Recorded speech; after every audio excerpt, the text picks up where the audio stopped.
Hello. Right, this is my second ever live, so we don't know what we're doing, and I've got EVB behind the camera.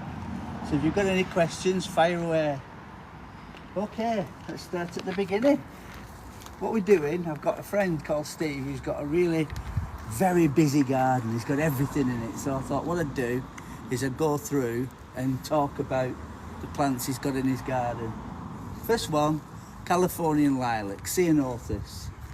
This one is the downside to this one, it's an evergreen, flowers like mad. Now, it's flowering now in autumn. It should really flower in May, but some of these buds have been tricked by the day length. The day length at this time of year is the same as the day length in spring. So it's tricked some of the buds to think it's May. So it should be flowering in May, and it's flowering in August, September. So that's a Californian lilac. Now, Californian lilac, the downside to it, they're a short-lived perennial. So it's a shrub, but they don't live much longer than about 10 years. And I remember having a really big, beautiful one. It did really well. I loved it to death, and it just eventually just died. Or it started dying in bits and then completely died. So if you've got one of these in your garden and they die, it's probably because it's over 10 years old. They do that. How many followers have we got? 6 viewers. Hi everybody. Tell us where you're watching us from. And don't forget to ask me questions. Now, this is a Cercidophyllum japonicum. Now what that is, it gets, what's brilliant about this plant, it's got a tremendous autumn colour. It's just starting now. It'll go really red. But what's nice about it is it smells of candy floss. When it gets frosted, either in spring or autumn, I heard somebody was telling me once, he said that they had one in the garden and they thought somebody had one in the garden next door and they thought next door made jam. And they didn't.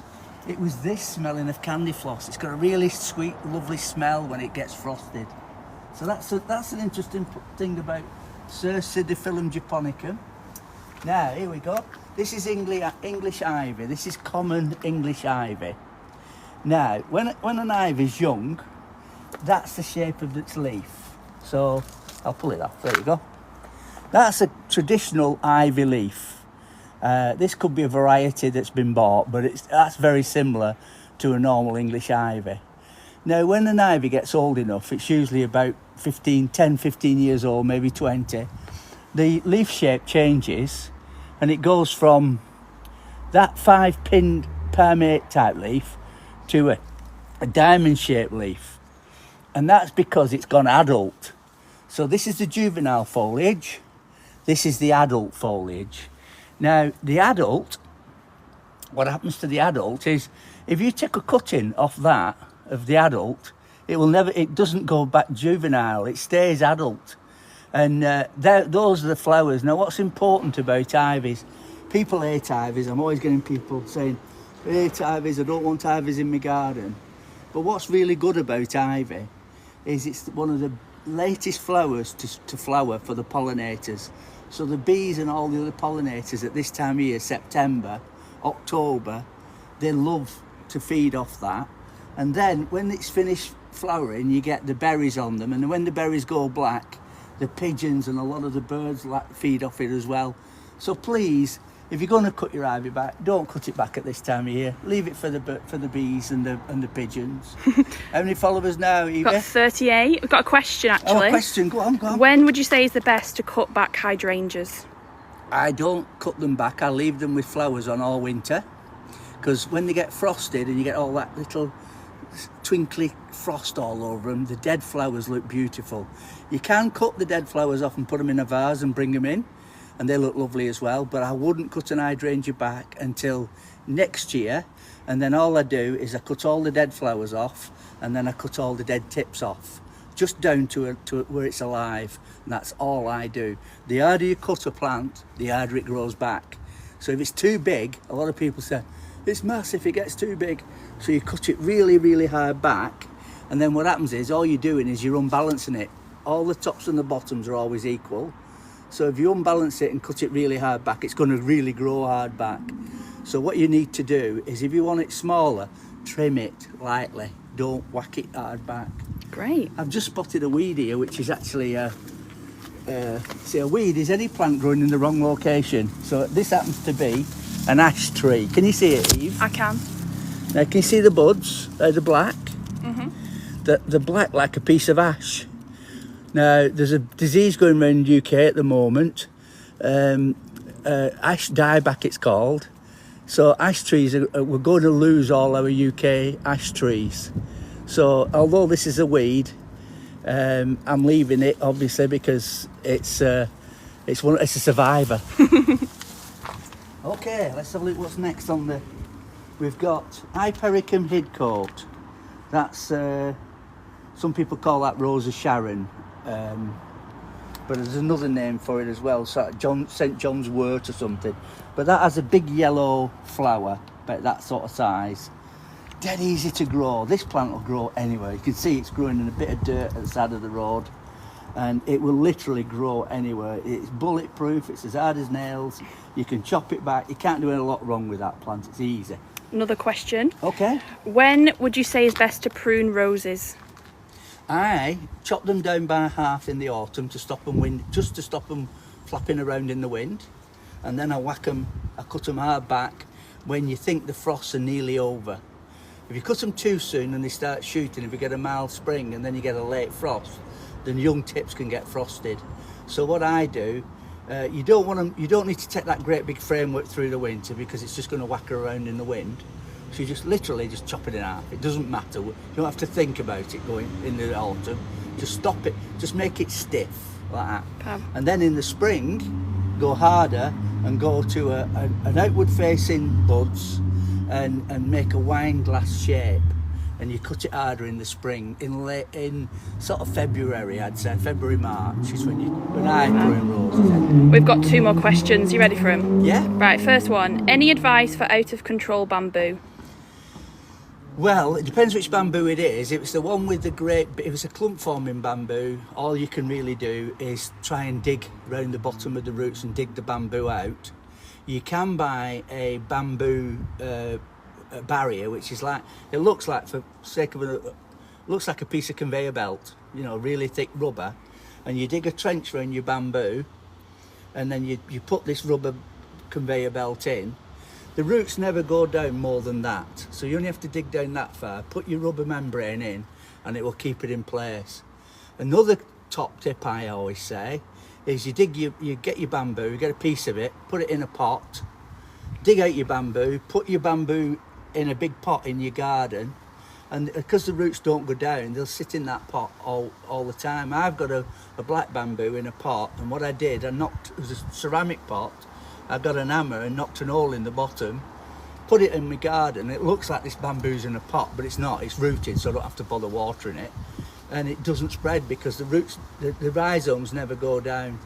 Now, if it's the other one, something like the ones with the big canes, not the spreader, there's Bambusa mataki, which is a Japanese bamboo, and then you've got Bambusa aurea, which has got the proper canes. Now they grow by rhizomes coming out. Now if it comes out in a place where you don't want it, it snaps off like a carrot. Dead easy, you can just literally crack it off. And where that rhizome has grown, it will never grow again. It will never come back at the same place. You might get another one next to it next year and you just snap them off. So the big ones are easier, the ones to maintain. But the best thing with any bamboos that are getting a bit out of hand, put them in a big pot. Fab. That's what I say. Another one, last one. A quick question on knotweed. Yeah? Could you dip the leaves directly in undiluted, I hope I'm going to say this right, glyphosate to be more aggressive? No, not really. Makes no difference. I don't promote using noxious chemicals, but what some of the professionals do, you can cut it off and pour it into it leaves you with like a cup, and you can pour it in there and it'll absorb it that way rather than dipping the leaves. This is the time to spray it. I'm not recommending spraying chemicals, but this is the time you spray it because all its goodness is now going down into the roots, if you spray the foliage, it will go down into the roots and start killing the root. But what they also do, they inject the stems at this time of year, so it goes down into the root. But I just keep saying, don't let it get shoots. If you don't let it get shoots, it can't feed its roots. It might take 5 years. You can also put a really thick membrane over it of plastic, but make sure there's no holes. Put bricks over it, put gravel over it, and as long as it doesn't get sunlight, it will die. It needs sunshine. So if it doesn't get leaves, doesn't get sunshine, it will die eventually. It might take 5 years. It's a bit of a thug. Fab. Okay, next plant. This is Columnaris glauca. Columnaris means it grows as a column. Sea green, bluey green. And it's getting little cones on it now. Now what you can... Glauca means it's sea green, bluey green. And it's getting little cones on it now. Now what you can do with conifers... Where these leaves are dying inside, they're dying because there's no sunlight. But if you ever cut past there, that stem will never grow. But if I cut it to there and leave a little piece of green, any piece of green, it will carry on growing. So big rule with conifers, never go past the green. Always keep it green. Now what you can do with that, I did one this year on it, is you can strip all the stem, all the bottom off it, cut the top off and create a ball, and you can make that into a, if it's getting unmanageable, you can then treat it like a bonsai, like a lollipop. Look what I found. Any more questions yet? No. Right. This is the most poisonous plant in Great Britain. Oh.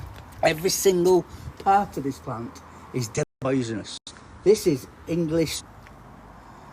Now, as I said, the leaves are poisonous, the seed is poisonous, everything's poisonous on a taxus.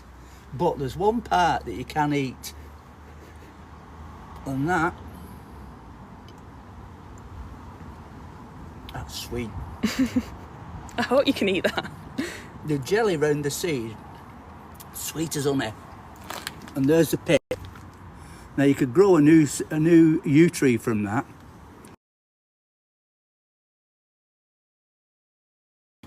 But you don't swallow it, it'll kill you. Now, Taxus baccata, they lived for thousands of years, and they were even worshipped because people, the Druids, thought they were magic, because these were the only thing that stayed green. There was holly, ivy, yew, Christmas tree, and mistletoe. So the Druids used to think they had special properties, they were magic. So they used to plant a big yew and use it at the top of a hill, and that's where they used to go and do their worshipping and stuff. Well, when they started building churches, that was a good place to build a church. So that a lot of churches they built, the yew trees are older than the church. And that's one of the reasons that you find yew trees in churchyards. Now, the other thing about yew trees is, if you go into the reasons that you find yew trees in churchyards. Now, the other thing about yew trees is, if you go into this like that,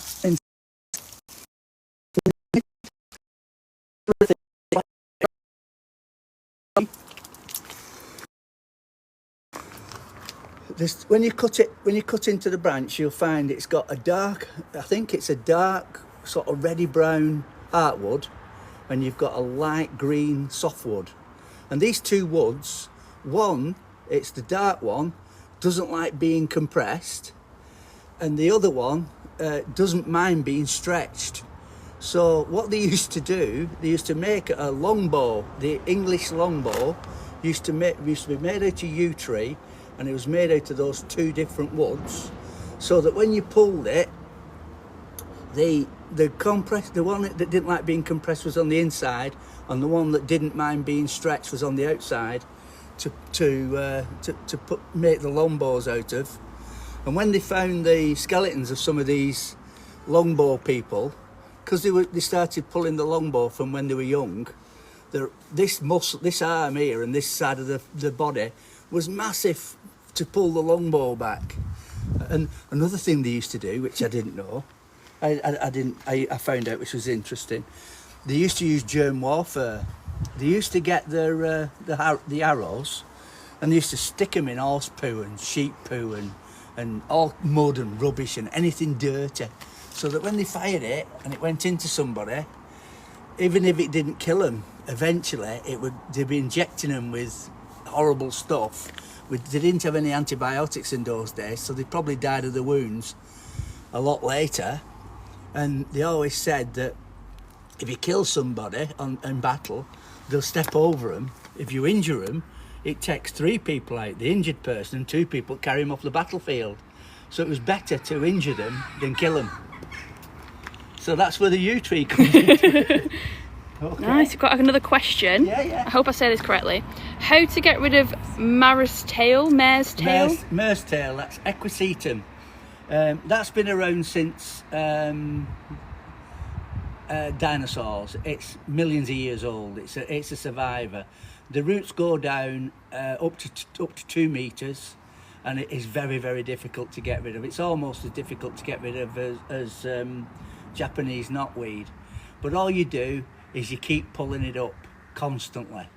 And again, I keep saying, if it can't feed its roots, if it can't photosynthesize, it can't feed its roots. If it can't feed its roots, the roots will die. So just keep pulling it up, and you think, oh, I pulled it up and it came back. It will. It's got nothing else to do than survive. That's its job. Your job is to be more persistent than the more persistent weed, and keep pulling it up. Don't ever let it get leaves. If you are using noxious chemicals on it, you have to crunch it's covered in silica, which is like a glass, and it's very good at any chemical, any water bouncing off it. So you've got to crunch it up with your fingers and really get it, break some of that skin, and then you put your chemical on, and then it will absorb it better if you are using chemicals, which I'm not recommending. I'm just saying. Great. Another question. I have a hazelnut tree that's pretty big. When is the best to cut it back?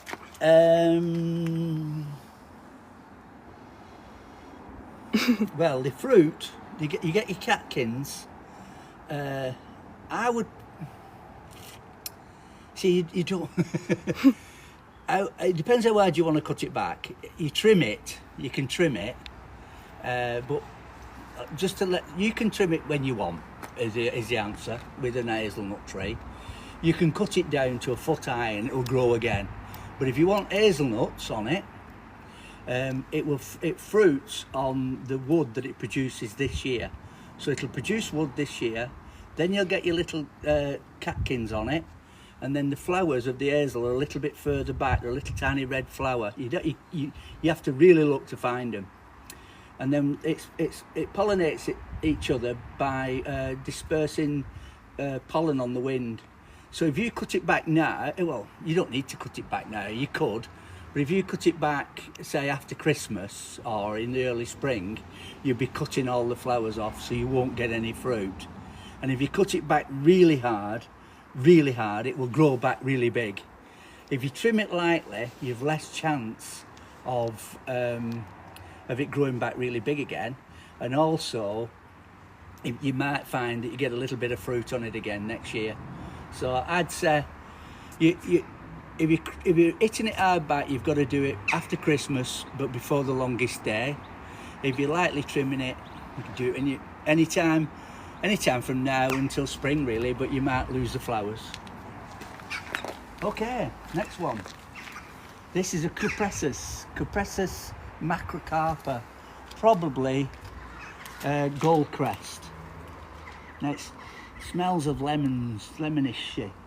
This is the one that you get a planted arrangement and you get a little tiny gold conifer in the middle. This is another one, look, if it goes brown, see that brown there? Never ever come back. So the secret about these is never let them go brown, and just keep trimming the green, just keep trimming the gold, keep it trimmed. With all conifers, the more you trim them, 2-3 times a year, the nicer they will be, and they'll never go brown. If you trim it too hard, then you're going to get brown in it like this. Can't believe how much fruit's on this. Look at that, another one. Is that unusual or? Well, it's This year, 2025 is going to be the year of the fruit because we've had a brilliant spring weather-wise, and everything's fruiting like mad. And goes on to the next one. This is Viburnum tinus. Look at the fruit on that. Now this plant is brilliant. Evergreen. It's got lovely red buds at this time of year. It's got fruit this time of year. It flowers in spring. Some people say it smells horrible. I don't get it, but some people really don't like the smell of this one because it has got sometimes get a really rancid smell if some of the flowers go a bit manky. But very, very hardy. In my opinion, it's a 5-star plant because you've got the buds in autumn. They go all through the winter. You've got the spring flowers, you've got the fruits, and it's evergreen, and it's hardy. Now behind it is a Cotoneaster. This is a Cotoneaster. Now you can see where I was talking about flowering on last year's wood. This is this year's wood, and it'll flower on that next year, and then you'll get berries here. This is last year's wood, so it's flowered on that this year, and you've got the berries. Now these are easy to look after. You can do what you want with a Cotoneaster. They're another one that's almost bomb-proof.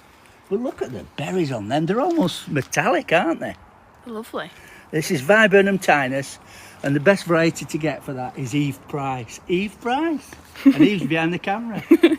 Now, smoke tree, next. You see? It's called the smoke tree because when you see it from a distance, these little flowery things look like a haze of smoke. You see it doesn't show up very well on here, but that's why it's called the smoke tree. It has a fantastic purple foliage. This is one called Catinus cogrea royal purple, and it has got a bit of a lemony scent from memory. What do you think that smells of, Eve? Oh, citrusy, like Citrusy, lemony, yeah. Yeah. Now this one, to get these lovely big shoots, you can cut it back in the spring, and you get the big long shoots on it, but you won't get the flowers. So it's one, if you want flowers, you don't prune. If you want those lovely big long shoots, you prune it in the spring after the frosts. What else have we got? Euonymus, another bulletproof plant. This is Euonymus Fortunei Emerald and Gold. Now this one will grow just about anywhere. It's an evergreen. Now what's special about this one, if you put it against a fence, it will actually root, and you can actually grow that as a climber. It is a ground cover, and you see this on a lot of industrial sites where they just go along and trim it. Oh, and behind it, this is Vinca major variegata. This is the giant periwinkle. Now people get this mixed up with the small periwinkle, but Vinca major variegata gets lovely flowers in spring. It's a really good plant. I've just noticed behind there, look. Now people are asking me what's good for shade. It's pretty shady in there, and that's an Elaeagnus pungens maculata, and it's got leaves on. Now you'll also find ollies would live in that sort of dense shade as well. So people also said to me, oh, I've got a shady garden, I can't grow anything. You can grow some of the best plants going in shady gardens. Right, what's the next plant? Someone's got a question actually. Okay. Why has my cypress conifer leaves got dead tips? If it's in a pot, it's because it's got dry at the roots. If it's not in the pot, it's just got dry at the roots. It's windburn on the tips. The soft tips have grown, it's got dry, the wind has burned it, has dried those tips out, and they go brown. That's normally why cypress conifers go brown on the tips. Fab. He's followed up and they've said, would it be all right if they trim it off? Yes, Yeah. lightly. Don't go back into the brown. It's always got to be green underneath. Just lightly trim it off, yes. There No we go. problem. No problem. Fab. You can do that now if you want. So it will look nice. Okay, look at this beast. This is Griselinia littoralis. This is a belting plant. Lovely. This is underused as a hedging plant. This will live near the sea. It's got quite a thick, leathery leaf, which means when the wind blows on it and the sea breezes and everything, it can stand it. It can stand quite exposed windy position. So if you live near the sea and you want to hedge, Gristilinia littoralis is a blinder. And you can just trim it like that and it grows into a hedge. It's a lovely plant, lovely colour. And you can see he's even cut it back quite hard up there and it's still growing back again.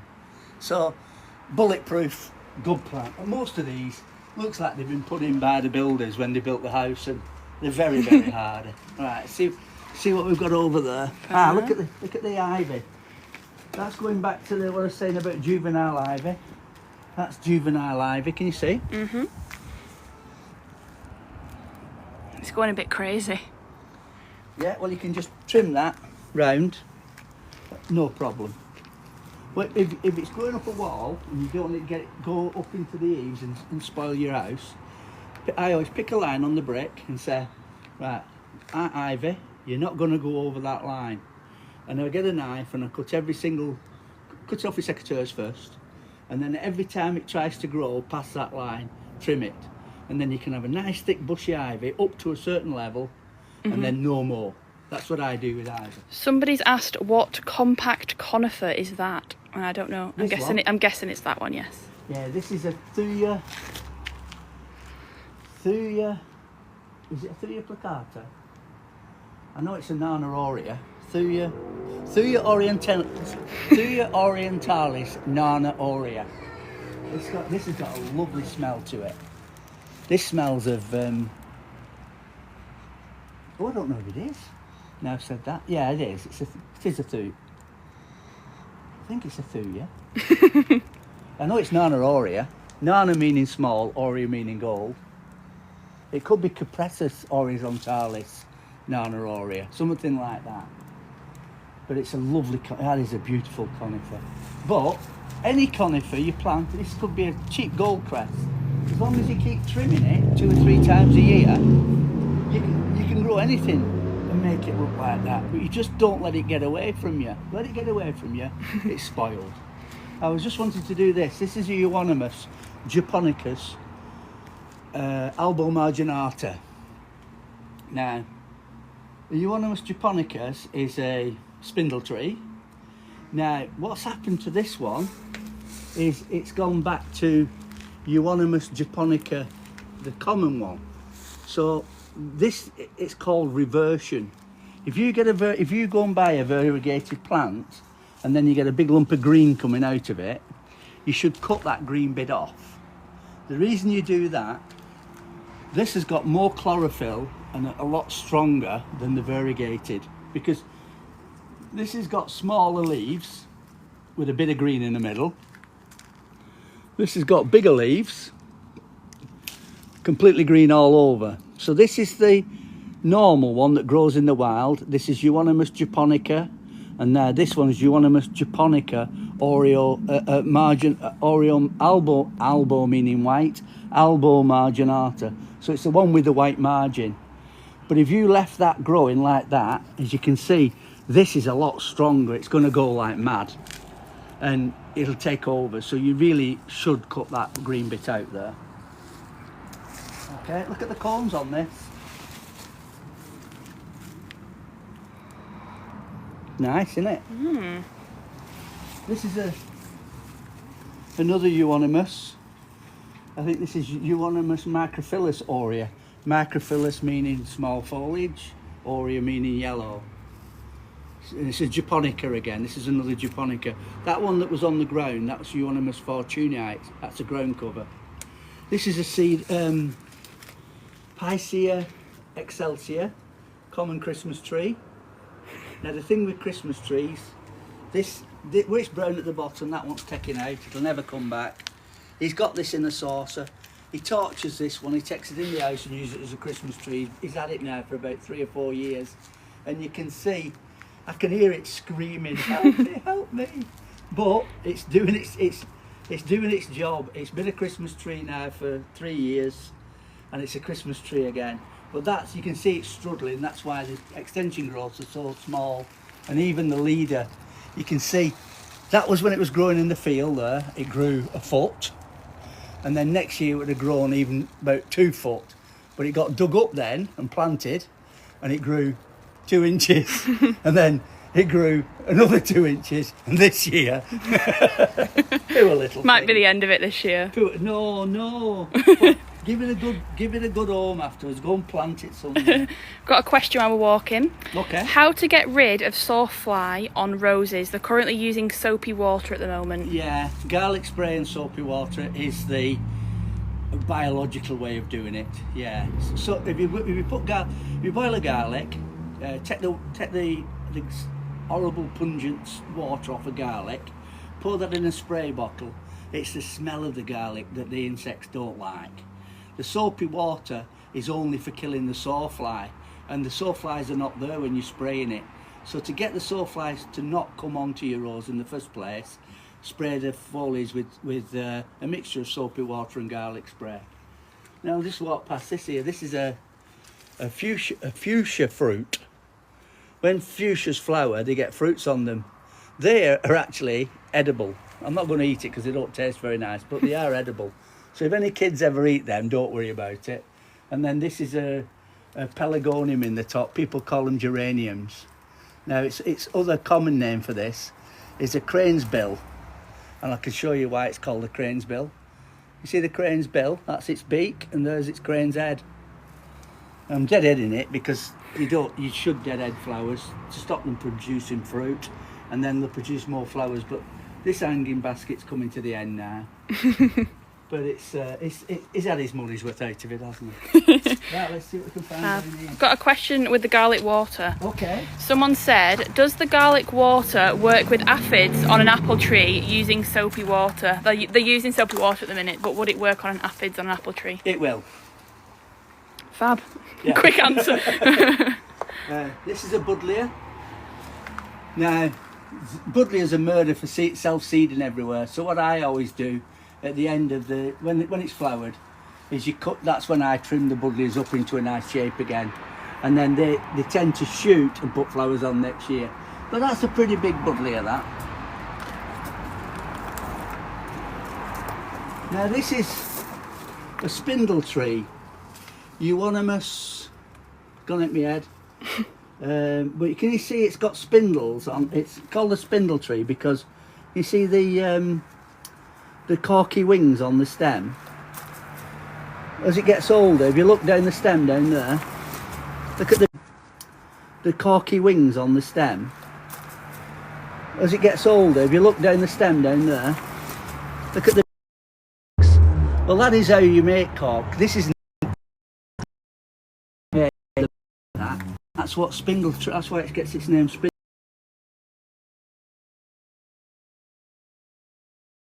It's gone out my head, but I can't remember them all. But look at that again. If you want something to live in shade, I can't think of its proper Latin name. It's gone out my head, but I can't remember them all. But look at that again. If you want something to live in shade, that fern. 3 years. Shade. It's under the conifer. No, and loves it. Look at it. Oh, someone's thanking you because they've ordered a lemon beaner regarding. Oh yeah, yeah. It's called Lipia Citr. Well, the old name. It's changed its name now, and I don't know the new names. It's called Lipia Citrodora splendens, lemon balm, and you can make tea out of it as well. You can get a couple of leaves off it. You can make tea out of it as well. You can get a couple of leaves off it and pour boiling water and tea. I cannot pat Lipia without rubbing its leaves and smelling it. It smells like sherbet lemons. Oh, it's beautiful. But yeah, and it's any citrus. Here we go. I was just going to do this. Any citrus. Here we go. I was just going to do this.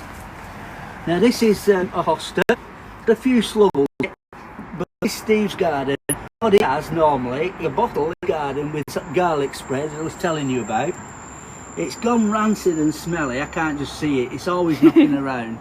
He makes it like once a year, leaves it in his garden. It goes smelly and horrible, and he sprays his hostas with it.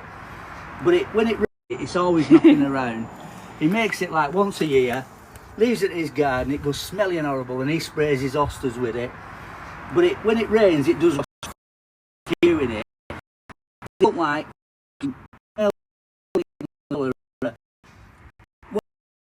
about herbs.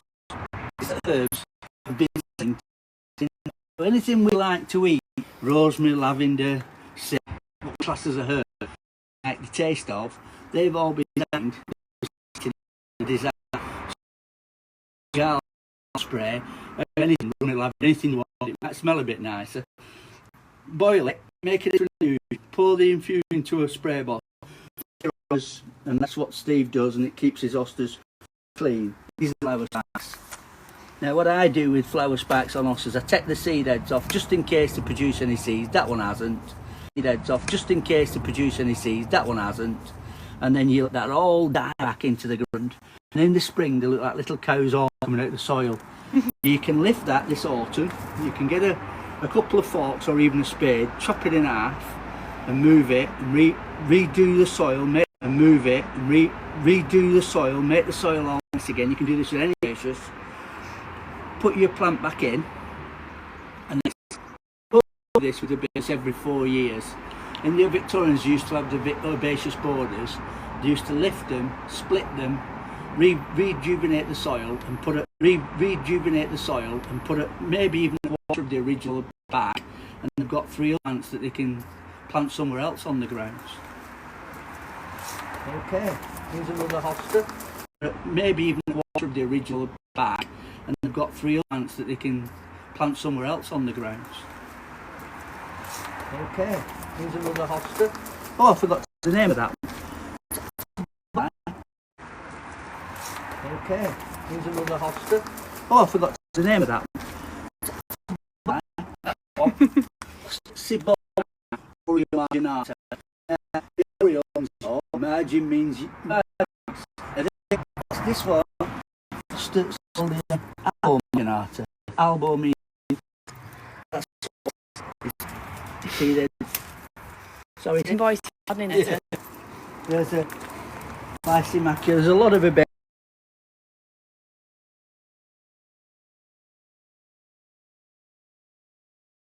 crane's bill again.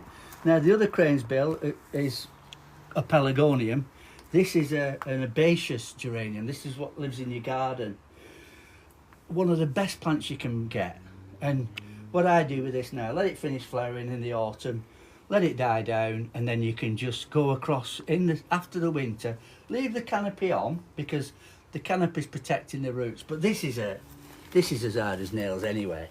But you can leave the canopy on, or you can just trim it so it looks a bit neater.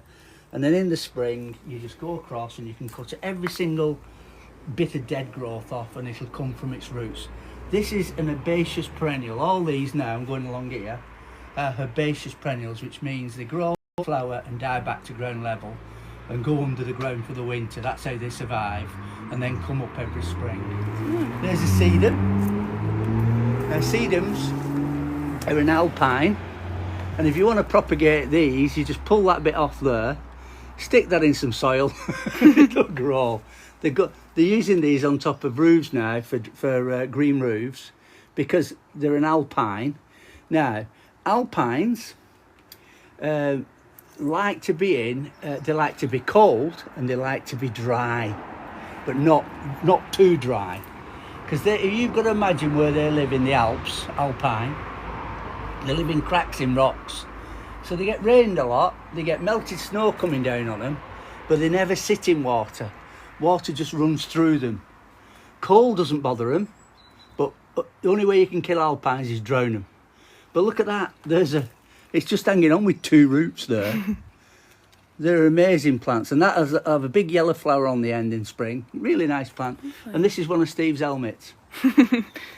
And there are honeysuckle berries. Linicera, this will probably be Linicera belgica, the common garden ivy. Honeysuckle. I've got a question. Yeah? Someone's asked how they get rid of fungus gnats. They said that neem oil doesn't seem to work. Where's this? I don't know. I can't ask you. Fungus gnats? Yes. If it's in a house plant, I don't know where it is, but you get a lot of gnats growing in, they're like fruit flies that live in top of plant pots. And they live in the slimy, horrible, snotty bit on the top of a peat compost. Now, what you do is you stop watering that compost and let it dry out, and it dries like a biscuit, dry, or as dry as anything. Put it in a saucer and always water from the base. That way, that habitat where they love living in, that slimy top bit, dries up, and the gnats will go if it's in your house. Okay, Buxus.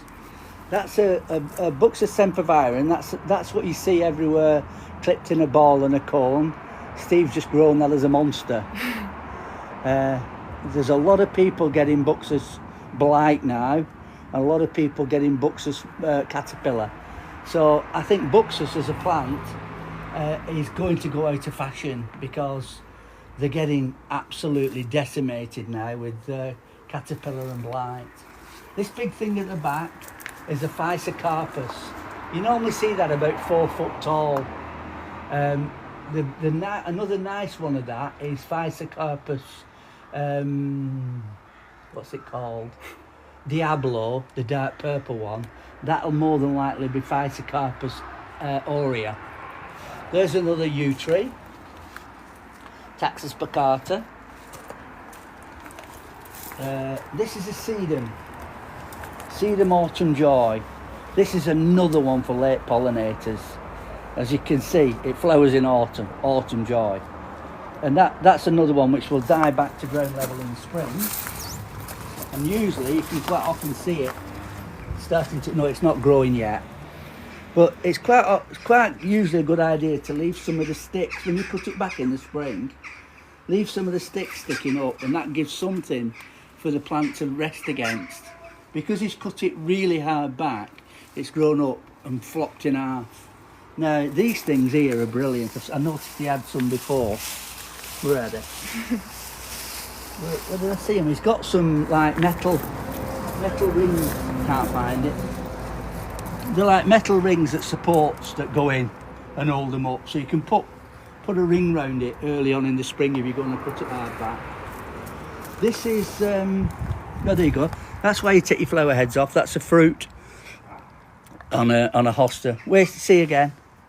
That's just complete wasted energy because it's going to try and produce seed. There you go, there's your hosta seed. Now you could grow that and you may get a brand new hosta, or you might just get a boring green thing. So that's why normally you take your seed heads off, so it stops it from producing any seed. And then, but you want to leave your stems on and your green, because all that goodness will go back down and feed the roots for the winter. This is Crocosmia lucifer. These people hate because of this. And you see that? Oh yeah. They seed like mad and they spread all over your garden. Some people love them, and that's why they love them, because they spread like mad all over your garden. Some people hate them. But that's a Crocosmia lucifer. Beautiful scarlet flowers. That's a Cryptomeria. Now I would say that's a Cryptomeria elegans aurea at a guess, because it's definitely Cryptomeria. Cryptomeria is like a spiral needle formation on the leaves. This is another viburnum.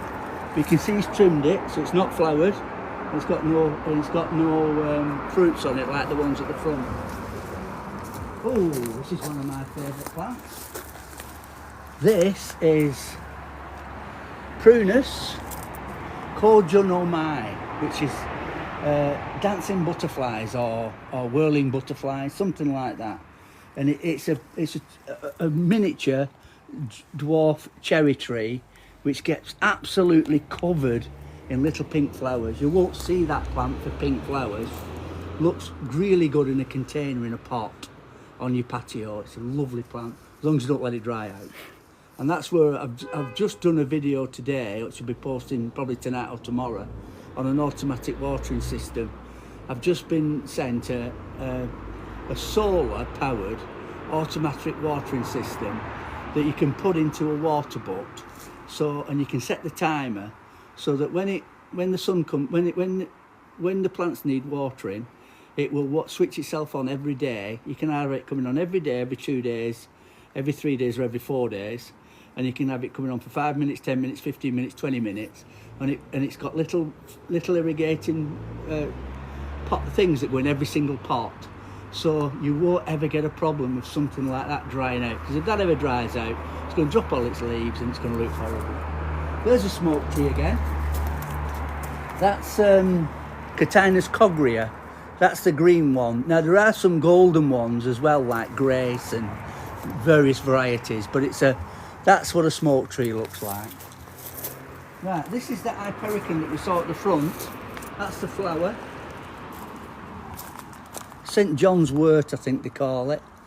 This is so easy to take cuttings from. If you're ever in somebody's garden like this and you want to take a cutting, you just take those two leaves off there, take that leaf off there, plant that, and it'll grow. And again, today I've just done a video of all the cuttings I took.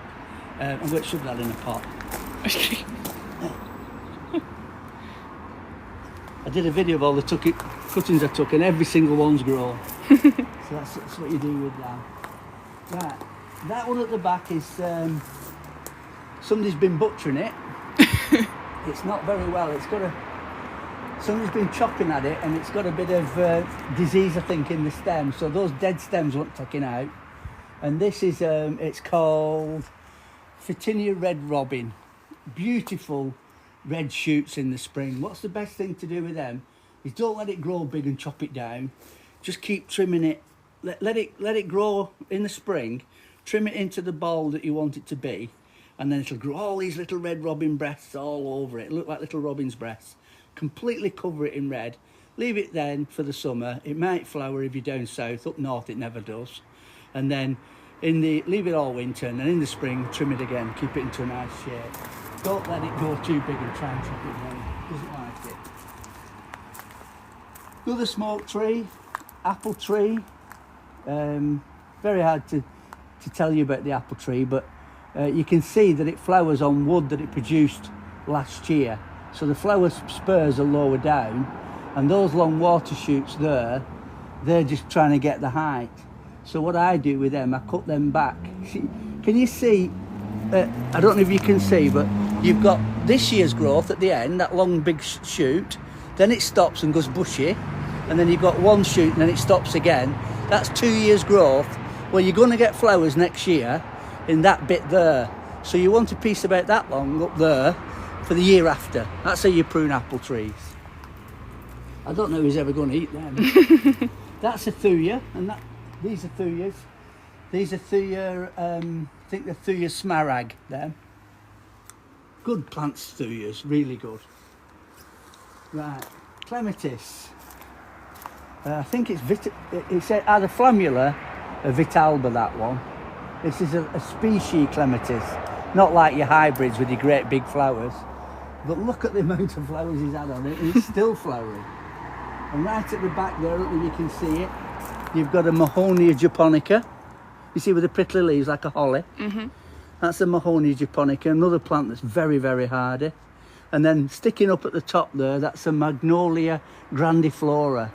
Now that has leaves almost like a rubber plant. Fantastic plant has a really beautiful flower, and they're very expensive them. But it'll grow into a beautiful tree. That in Italy, when I used to go buying in Italy, they loved them there, and they trimmed them into Christmas trees, and they look fantastic. There's a good autumn plant. Like we saw on the viburnum to autumn buds, you've got autumn buds there on that skimmy. Can you see at the back? Mm-hmm. And those buds sit there now all winter, looking nice. Quite often they go bright red. They look lovely all winter, and then you get little flowers in the spring. If it's a male, which that one probably is, that one's probably rubella, the male one. Now the other one is, you can get varieties which get fruit on, and those are female ones. And next to it is another Euonymus Fortunii aurea. That's probably emerald and gold. Mm-hmm. And then sticking out underneath the clematis, you've got an Acer palmatum atropurpureum. Let me just get in there. I'll show you why it's called that. Acer palmatum, palm-like. So it's got a palm-like leaf. Atropurpureum, purple. So it's got a purple palm-shaped leaf. Now, if it was Acer palmatum dissectum atropurpureum, it's got cuts in its leaves, it's a lot frillier as well. You might find one of them. This is an iris growing in a pond. This is another hosta. This is Nepeta, which is catmint. Our cat loves that. Not all cats do, but our cat does. And then at the back here, we've got another fern growing in the shade. And then here, that one, and there's some more at the front there. Those are Helleborus orientalis, or a Christmas rose. But look at this spindle tree again. Euonymus elatus, it's come to me. That's Euonymus elatus. But look at the autumn colour. And then you get, when it flowers in the spring, you get these really weird flowers that look like a little pink thing on a red thing on a string, and they look like a little parachute coming down. They're really unusual. But look at the autumn colour starting on that now. It's beautiful. Top tip as well, there's a conservatory behind Eve. What you want to do is anything that's going to look nice in winter, plant near your conservatory. Anything that's going to look nice in summer, plant where you're going to sit in the summer. So when you're planting, think, oh, I like that plant, but it looks good now. Let's plant it where you're going to be now. So if you go to the garden centre every month and buy a plant, put it where you're going to be when it's going to look good. So now in autumn and winter, go now. They've got some fantastic stuff like sedums, they've got skimmias, they've got all sorts of stuff. Look, this, Euonymus elatus, looking good for the hellebores, all looking good for the winter. Plant them near your conservatory. When you sat there and it's freezing cold on Christmas Day, you can see your plants looking lovely. Now this Christmas rose, well, this is an orientalis type. It's not the Helleborus niger, but this one has some absolutely beautiful flowers, and it's probably the first plant that ever flowers, that one. Right, let's have a look what he's got over here. We are on low battery, David. Am I? How many people are watching? 31. Right. This is salvia. This is a beech tree when he's growing this into a bonsai. This is a great little plant. If you ever want something that it grows all over your garden. This is a Campanula Posciana. It grows all over your garden. This is a Campanula Posciana. This is a Pica alberticonica. Or tell them as Christmas trees make a lovely. There's your Simsing. There's a conker tree. I always tell a conker tree it's got sticky buds. And that's he's growing that as a bonsai. Let's have a look along here. Have I missed anything? Just a lot of. Eh? Oh, the rose. Oh yeah. Can you see it's one that's really bright red? That's ripe. They're not quite ripe, these, are they? No. You should really take rose hips off. I mean, they look nice if you want to leave them on, but it's because they're going to produce seed. I'm trying to get in this seed. But if you get wild, nice if you want to leave them on, but it's because they're going to produce seed. I'm trying to get in this seed. But if you get wild rose hips, you can. It's related to the it's prunus. It's in the apple family. You can actually eat that bit on the outside, but don't try those seeds because they've got covered in herbs. They taste horrible. This isn't, but when they're quite nice. You can make rosehip syrup and you can eat them. But that's the bit you eat, the outside flesh, like that. This is another ivy that's got an adult, and this one's called, I think it's called something like buttercup, that. That's got an adult, and this one's called, I think it's called something like buttercup, that one, because it's yellow. This is a rubbish plant, I hate this. One's called, I think it's called something like buttercup, that one, because it's yellow. This is a rubbish plant, I hate this one. This is Jasminum bianum.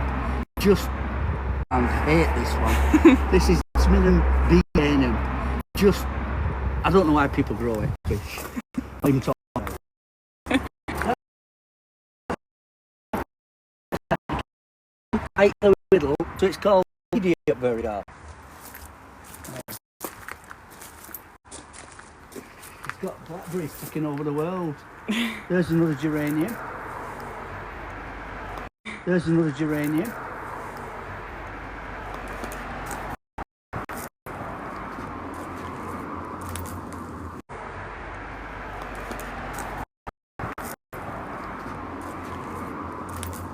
There's a McNodder. I don't know if I like that. That's a Gallard. Oh, it's got beautiful flowers in it. This is just a stage at this time of Yes. year. And there's a lupin. And there's seeds off the lupin. If you crack that open, my nails are getting filthy because it keep cracking.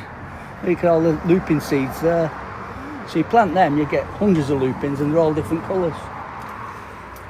That's one of my favourite ivies. It's called Hedera Sulphur Heart. It's got a yellow centre, beautiful.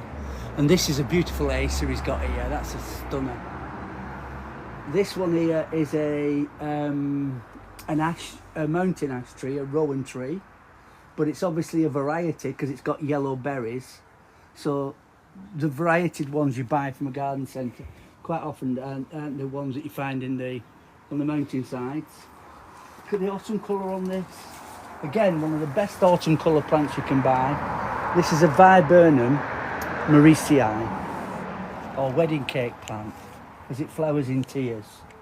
Now my battery goes. Yeah, you're on 2%. Thanks for watching, but I'm not got there yet. That's Cotoneaster, but look at the berries on it. Evergreen, flowers in spring, can you get your berries? And this was a standard one, a weeping Cotoneaster. Cotoneaster horizontalis pendula, I think it's called. And then this is a Cuba japonica, spotted laurel. Right, well that's it. We're running out of oh, just found a plant down there. There's a grass. That's a festuca. Can you see it down there? With the dead tips. They're supposed to look like that. And then next to it is a Pittosporum, which is one of my favourite plants. And behind that, you've got some buds still coming on. And then next to it is a Pittosporum, which is one of my favourite plants. And behind that, you've got some buds still coming on.